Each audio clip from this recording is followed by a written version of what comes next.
I'm saddened by the fact that people in so-called Christian nations are willing to try everything but true Christianity. These people are just poor souls who are in search of meaning in their lives as well as peace. I wish they knew that the only solution is to find God, become Catholic, and make a good confession. It is as straightforward and simple as that. Nothing else will give the soul peace except God. St. Augustine says in his Confessions, "You have made us for yourself, O Lord, and our heart is restless until it rests in you." Unfortunately, we are living in a post-Christian society and are witnessing the rise of neo-paganism. So, superstitious activities like shouting into a volcano are becoming popular. We are also witnessing the rise of witchcraft as well as the rise in demonic activities in people's lives and sadly in society. A lot of the inner turmoil people feel inside is just their soul crying out for God and for forgiveness. It is no coincidence that as the world becomes more and more godless, people are less happy and more anxious. This is because true freedom cannot be found outside a godly life. People often make the mistake of believing that freedom means a life without the restraints of Christian morals and laws. They mistake freedom for license. Sin brings about bondage and not freedom. This brings us to what I would like to describe as the $1 trillion question. What is the meaning and purpose of life? Yes, what is our true destiny on this earth? Because it will profit us very little if we miss the whole purpose of our existence. Are we in this world to do as we please, with total disregard for the laws of Almighty God? No.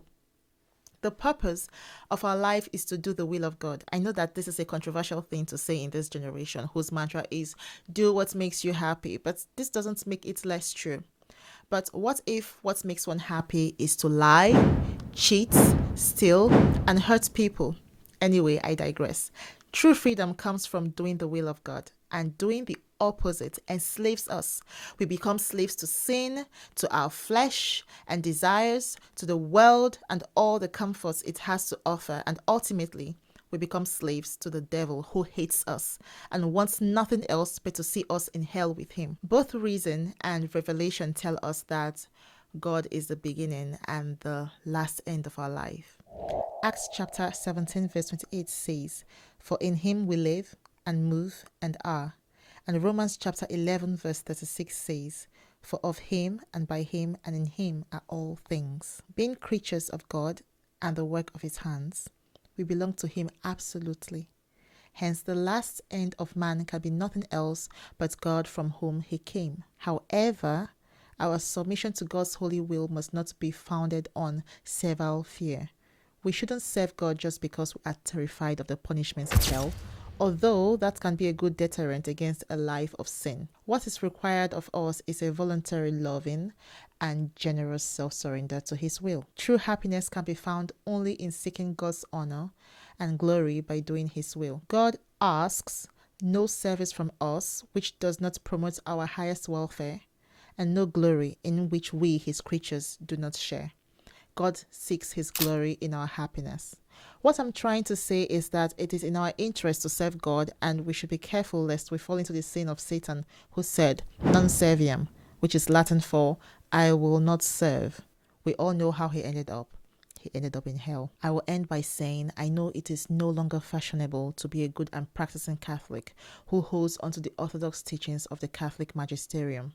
However, the Bible tells us we are not of this world. Hence, we should not try to conform to the ways of the world.